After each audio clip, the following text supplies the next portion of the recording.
Hey everyone, it's me Tori, and today I'm going to be talking about equity in early childhood education. I'll be talking about why I chose this topic, the research that I found, how those policies have changed over time, and what I think should be done to improve access for all the children and families. So, let's get to it. Okay. Let me move myself over here. So I chose to focus on equity in early childhood education because this topic is pretty personal to me.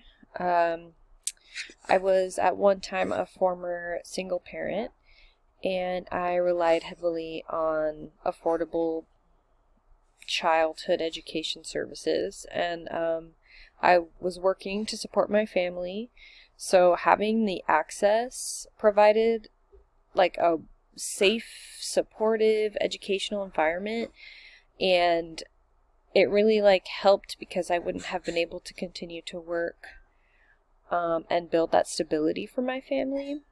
So it also as a first time single mom, it gives you that peace of mind that your child was safe and learning new skills that would help in the future. So that experience really showed me that having the access to the quality early childhood education isn't just convenience. It can be a really big life-changing thing for a lot of families. It also made me realize that not every family has the same access, the same opportunities. So because of my experiences, I became interested in learning more about it. And I wanted to learn more about those policies that kind of influence access to early childhood education. And then I'm personally learning about how advocacy in a lot of different areas, but specifically here, can help create more equitable opportunities for children and their families. Okay, so what is early childhood education equity? So equity means access for all, and that is affordable programs, inclusive education, culturally responsive practices, support regardless of income, race, language, or disability. So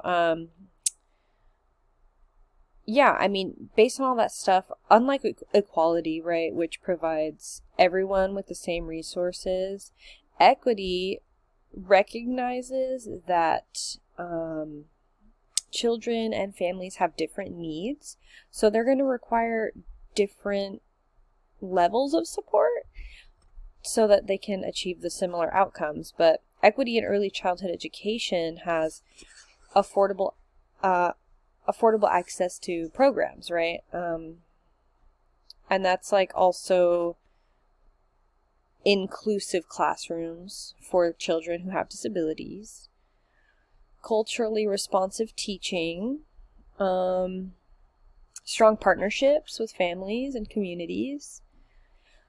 So according to the National Association for the Education of Young Children, I'll refer to it as the NAEYC from here moving forward, equitable learning opportunities are essential because they allow children to reach their full their full developmental and educational potential. So, all important. Okay, why early childhood education matters. So research has consistently shown that high quality early childhood intervention, for educational purposes, has significant long-term benefits. And according to Harvard Center on the Developing Child, which is one of my sources, the early years of life represent a critical period of brain development. And then with more than 1 million new neural connections forming every second. So experiences during these early years really help shape a child's cognitive, social, and emotional development. Studies show that children who participate in these programs with the early education are more likely to perform better academically. They're more likely to graduate from high school and college, and they experience more economic success as adults. So the research by the NAEYC also said that achievement gaps often begin before children enter kindergarten, which was crazy to think about. But making sure that early intervention is a priority for all. Yeah. So here I have some barriers that families face. And I think despite the benefits of the early childhood education, a lot of families will face these barriers when trying to access the quality program. So, and one of the greatest barriers is cost. Recent data has shown that the average cost of childcare, especially in California where I am, can be over $20,000 per kid, which is just super unaffordable for a lot of working class families. So here are some other barriers. Families living in low income communities and historically marginalized populations, they're often affected by these barriers.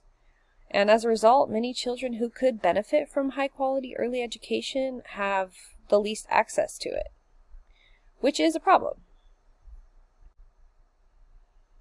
Okay, so here is the history of a policy. Early childhood education policy has evolved over the past several decades, but in 1965, the federal government established Head Start, and that was a part of Lyndon Johnson's War on Poverty initiative. So this had the goal of providing education, nutritional support, family support services, and it's supposed to cater to children who were living in poverty. And then in 1975, legislation protecting the educational rights of children with disabilities became something that came into play. And then in 1995, Early Head Start was created to support infants, toddlers, and pregnant women. In California, where I am, there are like many universal TK programs that have expanded for early education opportunities for 4-year-old kids. And I think these policies all kind of demonstrate the need, right? But the policy reflects a growing understanding of the importance of early childhood experiences and equitable education access. So I personally feel like there are too many gaps here, right? So like we're in 2026 now. We should be on our way to expansion at this point.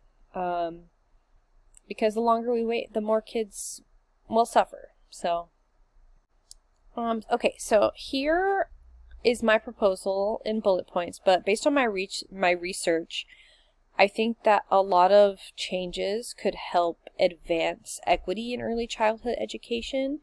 First, increasing the public funding for those programs. That could help reduce financial barriers for families.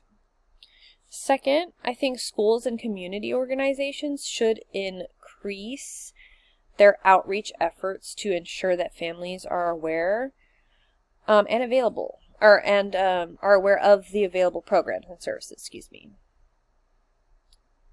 Third, educational systems should continue to expand, especially like the inclusivity in classrooms and support services for children with disabilities.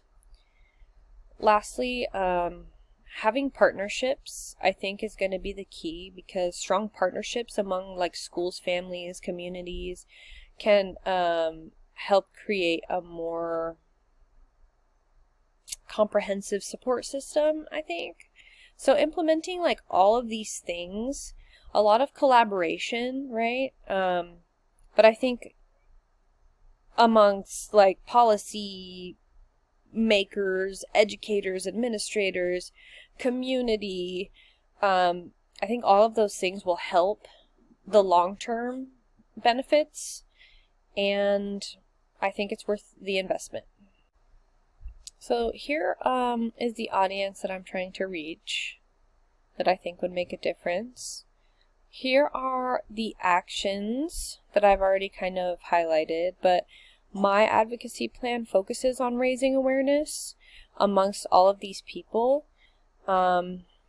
And then I did create an informational pamphlet to educate stakeholders about the importance of equitable access to early childhood education.